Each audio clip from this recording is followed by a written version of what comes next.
ஒன்றுமில்லைங்க. இன்றைக்கி விடிய காலம் நான் ஒரு கொடூரமான கனவு கண்டேங்க. கொடூரம்னா கொடூரம், கொடூரத்தின் உச்சங்க. நான் செத்து போகிற மாதிரி கனவு கண்டேங்க.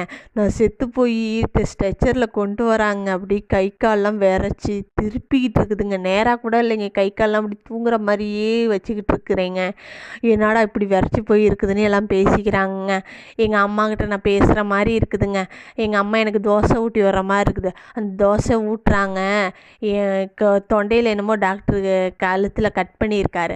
அந்த கழுத்து வழியாக தோசைலாம் வர மாதிரி வெளியில் வர மாதிரி இருக்குதுங்க. எங்கள் அம்மாக்கிட்ட கேட்குறேங்க, என்னம்மா ரொம்ப பயமாக இருக்குமாம்மா அப்படிங்கிறேங்க. எங்கள் அம்மா சொல்கிறாங்க, பயமாலாம் இருக்காது அப்படிங்கிறாங்க.